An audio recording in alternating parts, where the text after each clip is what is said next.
The air was heavy with lilies and judgment. My brother's voice cut through the silence like a blade. She's just here for the money. Dad was going to cut her off. Dozens of eyes turned toward me. Some pied, some sneered. Most simply watched, waiting for blood. Then the lawyer walked in, carrying a USB. The projector hummed. My father's face appeared on the screen, alive in pixels though buried in wood. His lips parted, his voice, cold, certain, delivered 3 words that split the room. But I'm getting ahead of myself.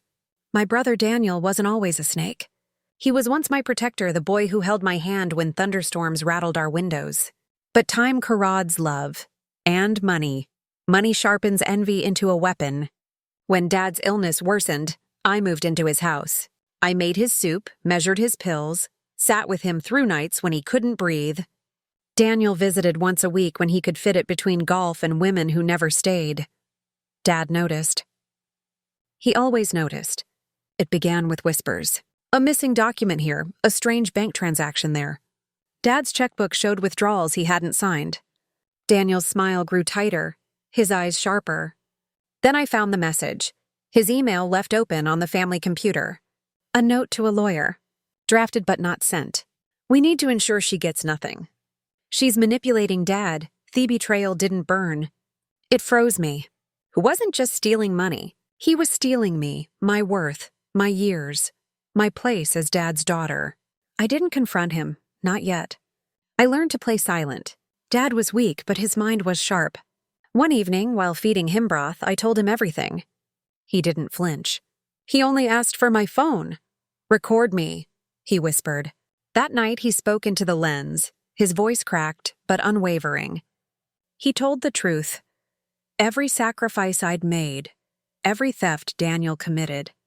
And then, with own deliberate pause, he delivered his final line. Blood means nothing without loyalty. I saved the file, but Dad wanted more. He insisted on a lawyer, on ironclad proof that couldn't be twisted. The USB was his idea, his parting gift. I visited Daniel after Dad passed. His house smelled of cigars and arrogance. You think you'll get anything? He sneered, swirling whiskey. Dad knew what you were after. I smiled, silent, studying the framed certificates on his wall. His business, his reputation, all held up by the illusion of integrity. It let him believe he'd won. It made the fall sweeter. And so we gathered, black suits, black veils, black hearts. Daniel played the grieving son, shaking hands, accepting condolences. But he couldn't resist his moment to strike. His words, "She's just here for the money," were his noose. The lawyer inserted the USB. The projector flickered. Gasps filled the hall. There was Dad, thin, frail, but alive with fire in his eyes. His voice cracked, yet every syllable carried the weight of judgment. He spoke of Daniel's greed, of the thefts, of the nights I sat by his side. And then, with the silence of the room pressing against every chest, he ended with 3 words. She deserves everything. The will confirmed it. Every asset, every account, every key passed to me. Daniel, nothing. Daniel's face drained. He staggered toward the lawyer, voice cracking. This is forged. She tricked him. But the lawyer raised a hand, recorded in my presence, signed, witnessed, legal. Whispers spread like wildfire. Daniel's colleagues, his mistresses, his supposed friends, they all watched him crumble. I leaned close just enough for him to hear. You wanted me cut off, I whispered. Turns out it's you who's severed. His glass shattered against the floor.